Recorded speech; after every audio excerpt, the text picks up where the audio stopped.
And we want to thank you all for staying up late with us. We have a great program here for you, along with some great guests. But we start at the top, something everyone out there loves, their pets, their animals.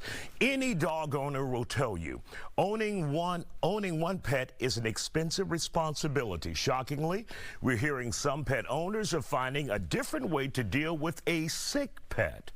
A bullet, shooting them. This is according to a longtime veterinarian named David Thompson. He says he's asked the Royal College of Veterinary surgeons to step in and stop certain veterinary clinics from offering costly care. This news also comes after controversial admission from a South Dakota governor, Kristi Noem. In her new book, she says she killed a dog when she was a little girl. In the book, she wrote, quote, "I hated that dog," calling it untrainable and also, quote, dangerous to anyone she came into contact with, and less than worthless as a hunting dog.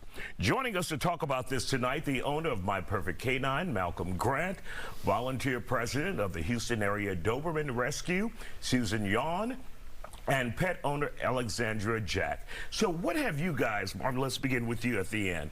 What have you heard about this practice? I did a quick Google search and saw people asking, is it okay for me to euthanize my dog or my pet by shooting it? And I was just shocked by that. Yeah, I think that's crazy. I think that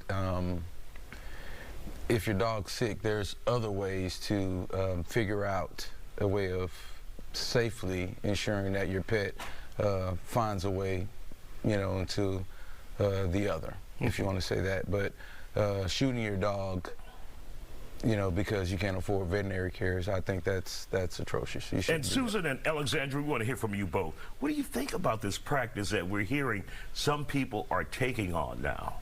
Well, what I did this afternoon thank you for the opportunity to be here, when I found out I would be here, is I reached out to a couple of veterinarians that we work with. I personally have not heard of this, but it is evident in rescue shelters and veterinarian care that the economy is affecting pet owners. And what are you seeing, though? Well, what we are seeing is that they are dumped on the streets in record numbers like we have never seen before. Shelters and rescues are overwhelmed at the seams. I see shelters and rescues, the county and the city here in the Houston area, doing things really differently and being proactive. I think that what the community may not know is that there's so many other options out there. There's low-cost vet care. There are rescues that are willing to take your pets. There are other means that where you can, low-cost vet care, I've already said that. But we see over and over veterinarian hospitals calling us because someone's abandoned a sick or injured dog, where dogs are just left at boarding facilities, left outdoors of the vet clinic. And those are the lucky ones. The other ones are just left at the end of a dead-end road, at a dump site, in a park. Because people they have to wonder, you know, how am I going to spend my funds? And veterinarian costs are really high. And Alex, your thoughts on someone going to the extreme measure of shooting their animal, their pet, as a result of them not being able to afford the care they need to provide for that animal that may be sick. Your thoughts on that? First of all, I know a lot of people got dogs and cats during the pandemic because of either emotional support or they just wanted a dog because they seen everybody else had a dog and they was by themselves. Wrong reason. I know. But everybody know I love my dogs. I only have one at home, but we have a pet family, and the thought of, ooh, y'all know my baby Manifest.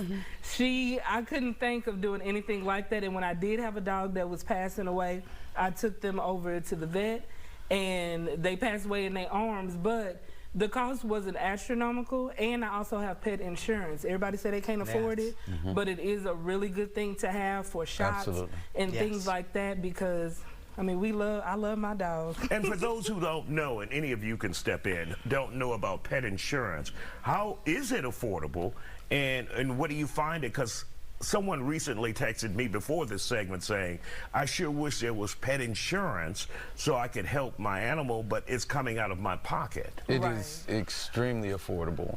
Extremely affordable. You can get a policy as low as $13 a month, right? And you can get it depends on how much you want to spend. You can get a Cadillac type of policy where it covers just about anything with a small copay, or you can get your basic policy and you'll have a larger copay, but you'll still have access to the type of medical care that your dog's going to need, especially if you're going to euthanize it. That can be as little as $50.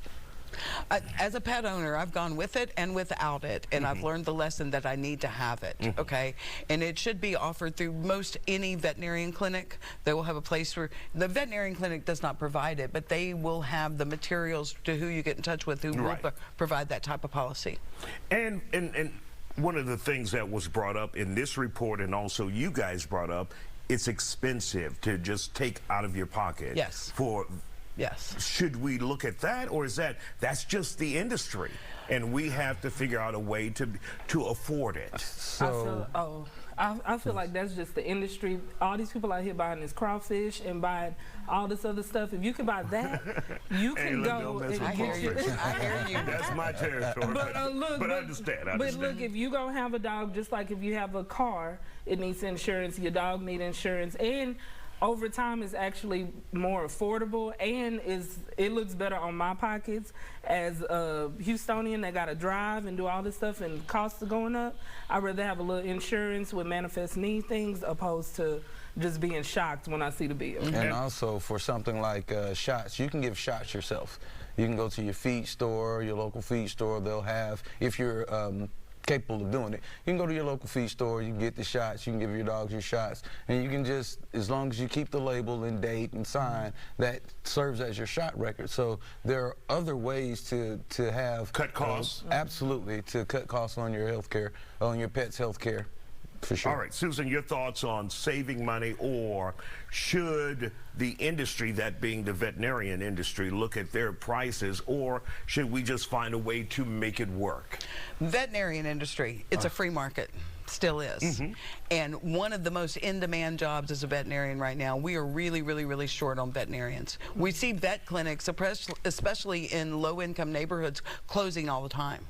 We see often that veterinarians are pulled away from an area that really needs them to another area strictly because the salary that they're being offered is just, they can't pass it up.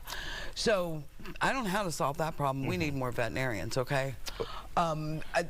Just like your car insurance example, okay? I mean, it's just part of the package. You're going to have some insurance. You're going to have to prepare for this.